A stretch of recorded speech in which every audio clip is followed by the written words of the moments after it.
மீனாட்சி சுந்தரம் புத்தம் புதிய நெடுந்தொடர் நமது கலைஞர் தொலைக்காட்சியில் காண தவறாதீர்கள்.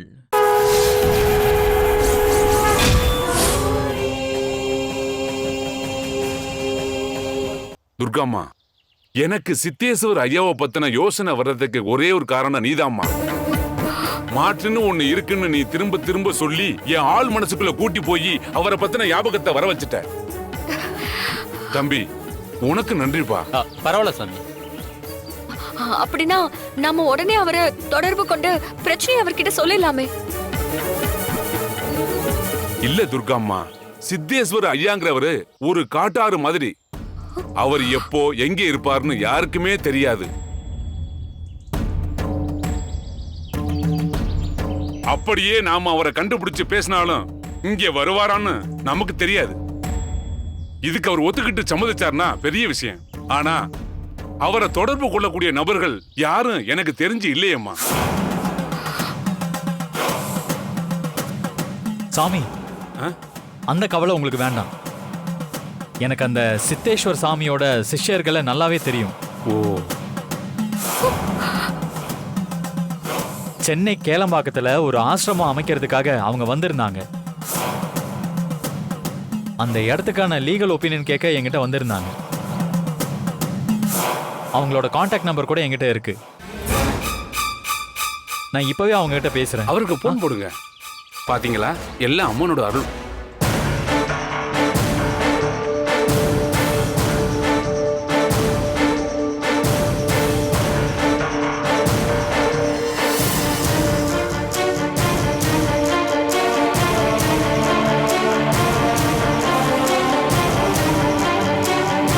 ரொம்ப தேங்க்யூ தேங்க்யூ.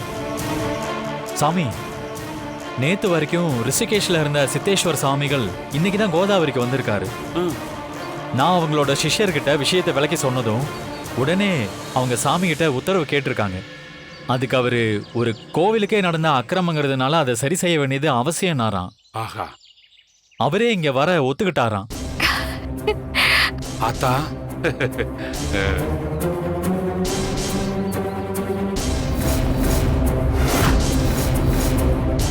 அதுவும் இல்லாம இன்னைக்கு ஈவினிங் ஃபிளைட்ல சென்னைக்கு வந்து நம்ம ஊருக்கு வரேன்னு சொல்லியிருக்காராம்.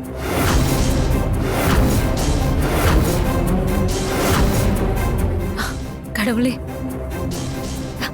பெரியா வேண்டான்னு வீட்டுக்கு போக பாத்தீங்களே, இப்ப பாத்தீங்களா? கோவில் கும்பாபிஷேகத்தையே நடத்த முடியாத அளவுக்கு எவ்வளவு பெரிய காரியத்தை பண்ணி வச்சிருக்கானுங்க. 50 சிலையை திருடுறதுக்காக அந்த திருட்டு களவாணி பயலுங்க கோவிலுக்கே செய்விட வச்சிருக்கானுங்களே. அவனுங்களா நல்லா இருப்பானுங்களா? இல்ல அந்த ஆத்தாதான் அவனுங்கள சும்மா விட்டுருவாளா? நீங்க வேணா பாருங்க பெரியா, இன்னும் கொஞ்ச நாளுக்குள்ளேயே அந்த செய்வனை வச்சு சில திருடின கும்பல ஒரேடியா கொல்லாம அணு அணுவா கொல்ல போறா.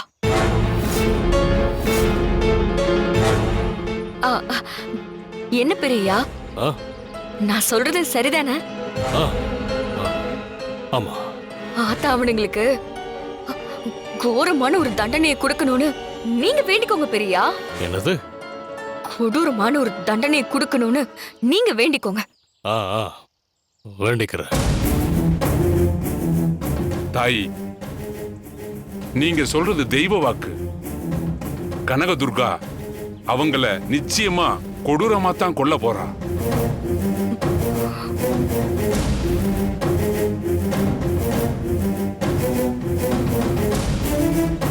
சாமி, நம்ம கோவிலுக்கு இப்படி ஒரு சாபம் இருக்கிறத கண்டுபிடிச்சு சொல்லியிருக்கீங்க. அதை நிவர்த்தி பண்ண சித்தேஸ்வர் சுவாமிகளை பத்தியும் நீங்க சொன்னீங்க. அதுக்காக எங்க ஜமீன் குடும்பம் உங்களுக்கு எப்பவும் நன்றி கடன் பட்டிருக்கோம். இப்ப நாங்க வீட்டுக்கு போயிட்டு சித்தேஸ்வர் சாமிகள் வரவும் நாங்களும் வந்துடுறோம். அசோக், ஒரு நிமிஷம். நான் தான் இந்த கோயிலுக்கு தர்மகர்த்தா. என்னோட சம்மதத்தை கேட்காம எல்லா முடிவையும் நீங்களே எடுத்தா என்ன அர்த்தம்? பெரியப்பா, இங்க நடக்கிற எல்லாத்தையும் நீங்களும் பார்த்துட்டு தானே இருக்கீங்க. நம்பூதிரி ஐயா வீட்டுக்குள்ள வேறு வந்ததுக்கான காரணத்தை சொல்லியிருக்காரு. நம்ம கோவிலுக்கு நேர்ந்த கதியையும் சொல்லியிருக்காரு. அதை நிவர்த்தி செய்யறதுக்கு சித்தேஸ்வர் சாமிகளை வர வைக்கணும்னு சொல்லியிருக்காரு.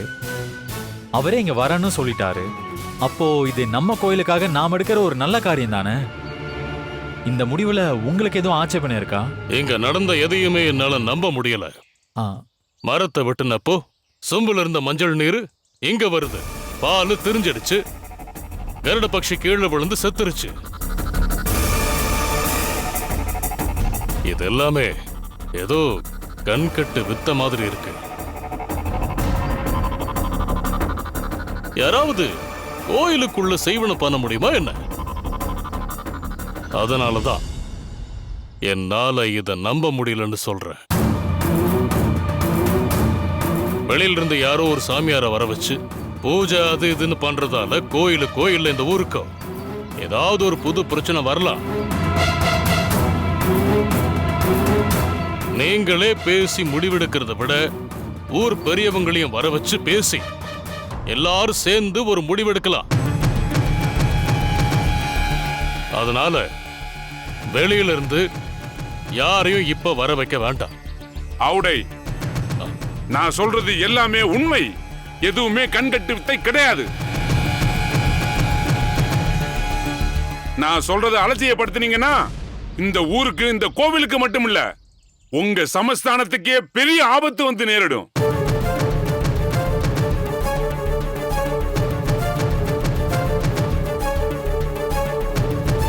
நான் சொல்றது அத்தனையும் நிஜம்னு நீங்க நம்பணும்னா உங்களுக்கு இன்னொரு விஷயத்தையும் சொல்றேன், கேளுங்க.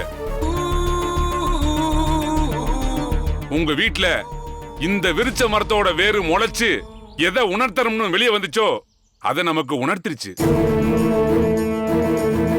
அப்படி அது வந்து அது செய்ய வேண்டிய காரியமும் முடிஞ்சிருச்சு. இப்போ நீங்க உங்க வீட்டுக்கு போய் பாத்தீங்கன்னா அந்த வேர் அங்க இருக்காது. அது முளைச்சு வந்த தடயம் கூட இருக்காது. இத நான் இங்க இருந்தே சொல்றேன். உங்க வீட்டுல எல்லாம் வந்து பார்த்துட்டுலாம் சொல்ல கிடையாது.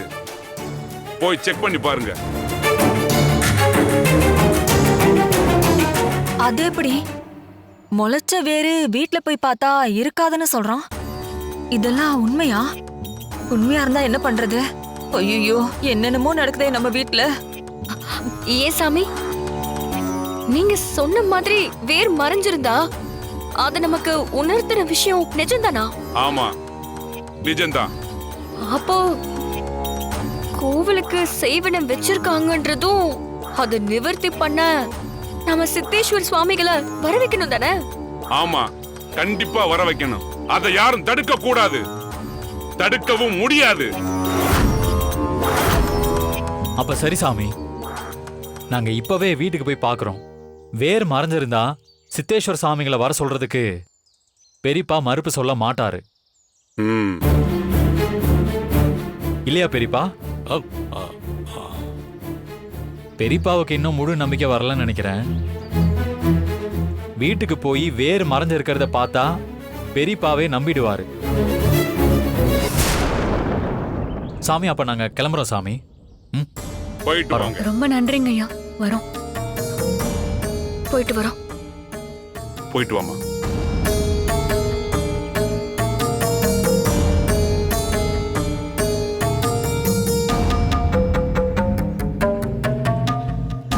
வாடா.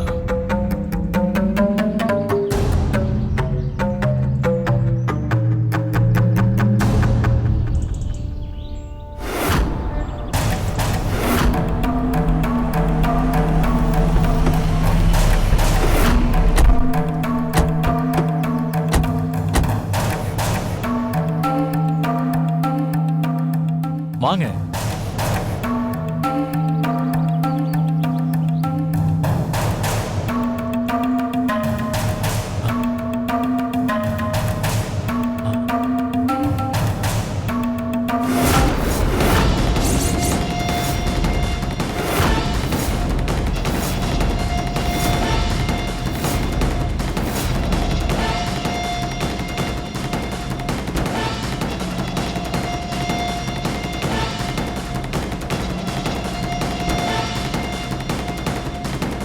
இப்ப என்ன சொல்றீங்க பெரியப்பா?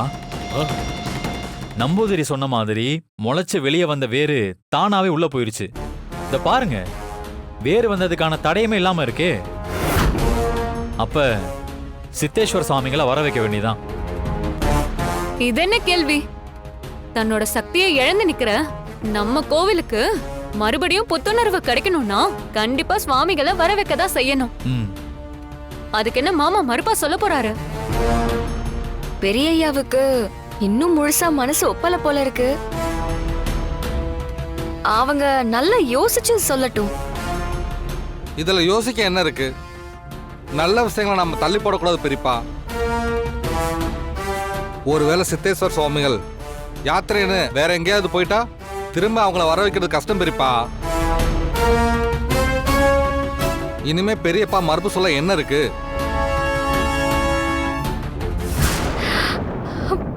அசோக், நீ சுவாமிகளுக்கு ஃபோன் பண்ணி அவங்க வர்றத கன்ஃபார்ம் பண்ணிடு. என்ன பெரியப்பா, நான் சொல்றது சரிதானே? பெரியப்பா, ஃபோன் பண்ணி சொல்லிட்டுமா?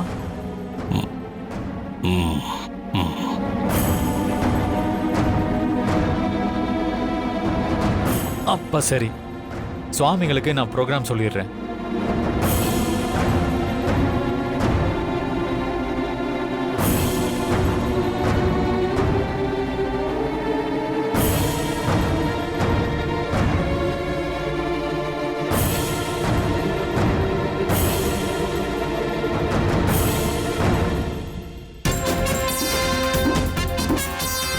ஏய் துர்கா, சிலைய திரும்ப வர வச்சு எப்படியாவது கும்பாபிஷேகத்தை நடத்திடலான்னு பாக்குறியா? அது நான் இருக்கிற வரைக்கும் நடக்காதுடி.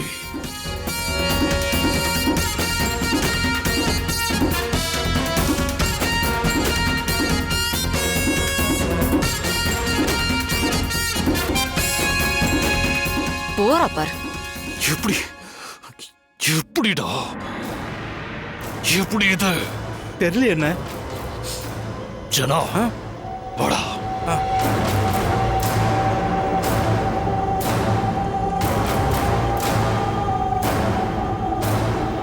அந்த நம்பூதிரி சாமி சொன்ன மாதிரியே வேறு இல்ல பாத்தீங்களா? ஆமா, அது எப்படி இருந்துச்சு? ஆச்சரியமா இருக்குல்ல? ஆமாமா, அந்த கோவிலை பார்த்ததும் நானே ரொம்ப அதிசயப்பட்டேன்.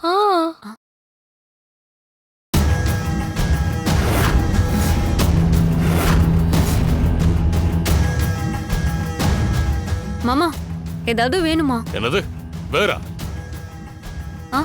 வேற இல்ல மாமா, ஏதாவது வேணுமான்னு கேட்டேன். ஒன்னும் வேண்டாம்.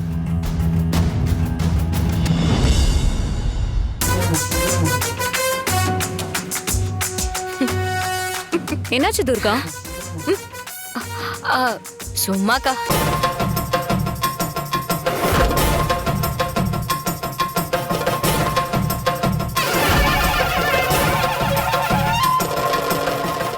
ஸ்ரீம் ரீம் ஐம் காளி, ஸ்ரீம் ரீம் ஐம் காளி.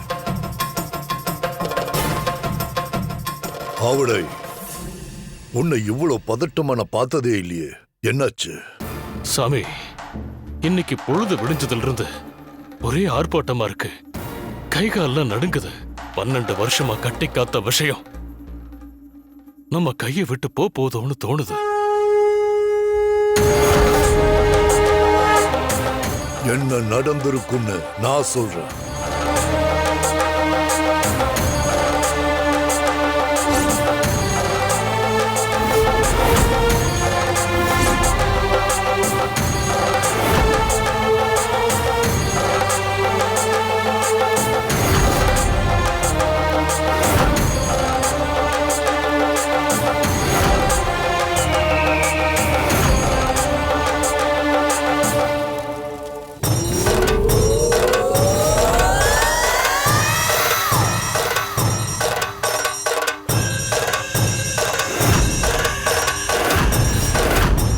இதுதானே நடந்தது ஆவுடை.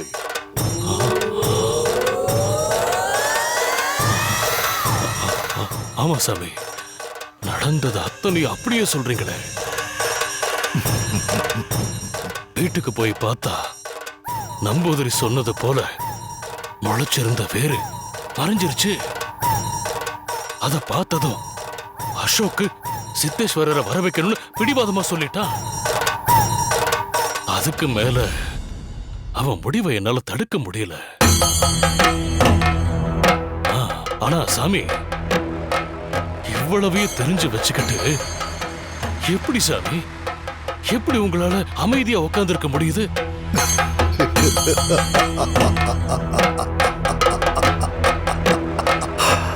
ஆந்திரால இருந்து வரப்போற சித்தேஸ்வரர் அஷ்டமா சித்திகளை கற்று தேர்ந்தவரா.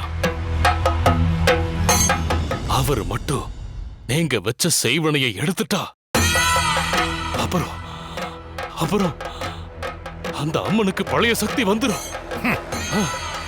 அதுக்கப்புறம் என்ன ஆகும்? கனக துர்கா நம்மள வதம் பண்ணி ரத்தம் கக்க வச்சு சாகடிப்பா. என் ஜமீனும் உங்க குடிலும் இருந்ததுக்கான சுவடே இல்லாம போயிடும்.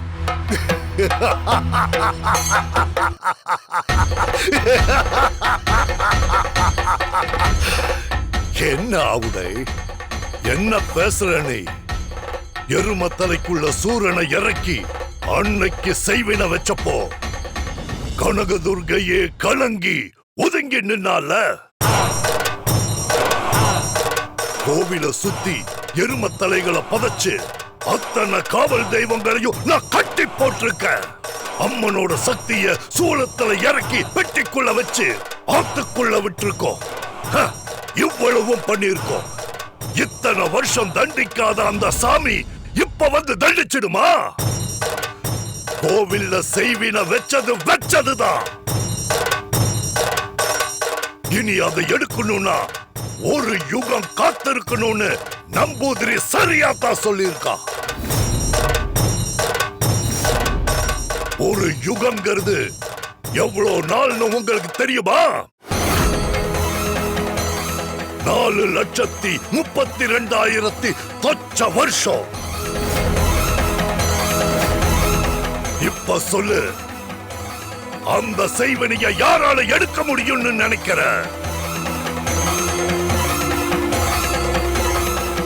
ஒரு யுகத்துக்கும் எடுக்க முடியாத, ஏன் என்னாலேயே திரும்ப எடுக்க முடியாத அந்த செய்வினைய யாரோ சித்தேஸ்வரன்ற ஒரு ஆளால எடுத்துட முடியுமா? என்னதான் அஷ்டமா சித்திகளை கத்திருந்தாலும் என்னோட சூர செய்வினைக்கு முன்னாடி அவனோட எந்த ஒரு சித்தும் எடுப்படாது. எந்த சக்தியும் இல்லாம வெறும் கோபுரமா இருக்கிற அந்த கோவிலுக்கு மேல அண்டபட்சியே பறந்தாலும் அது விழுந்து எரிஞ்சு சாம்பலாகத்தான் செய்யும். கருந்த பாலும் திரிஞ்சு போகும். ஏன் அந்த இடத்துல ஒரு புல் பூண்டு கூட முளைக்காது.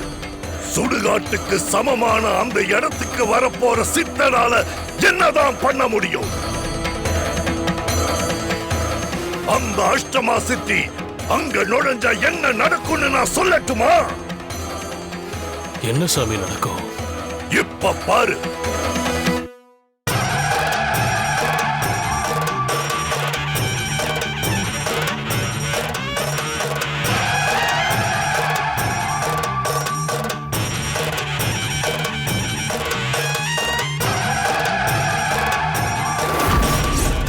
இப்படிதான் கோவில சுத்தி 9 இடத்துல சூரனை புகுத்தின எரும தலைகளை வச்சு செய்வின செஞ்சிருக்க.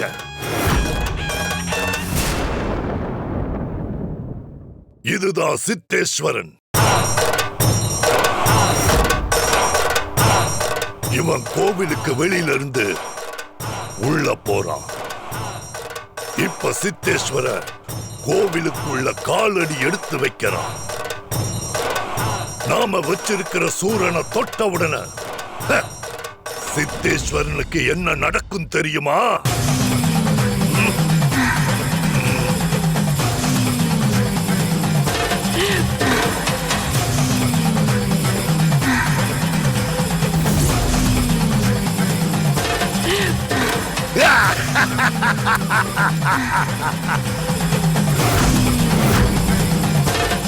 அந்த சித்தேஸ்வரனுக்கு நடக்க போறதும் இதுதான். சித்தேஸ்வரன் 5000 வாட்ஸ் பவர்னா என்னோட சூரன் 5 லட்சம் வாட்ஸ் பவர். சித்தேஸ்வரம் வரட்டும். நீயா நடக்கிற எதையும் தடுக்காத. தள்ளி நின்னு வேடிக்கை மட்டும் பாரு. இப்ப நான் இங்க உனக்கு காட்டினத அங்க நீ நிஜமான காட்சியா பாப்ப.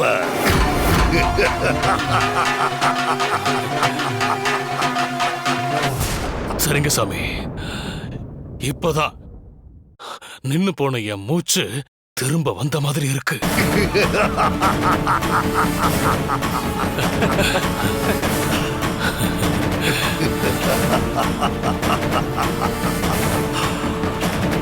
தாயே காளி,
சாமி, சித்தேஸ்வர் சுவாமிகள்கிட்ட பேசிட்டேன். அவங்க இன்னும் கொஞ்ச நேரத்தில் வந்துடுவாங்க.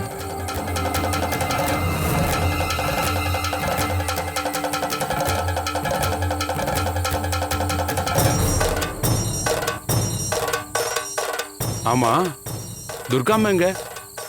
அவ ஏதோ மனசு சரியில்லைன்னு சொல்லி வரல சாமி.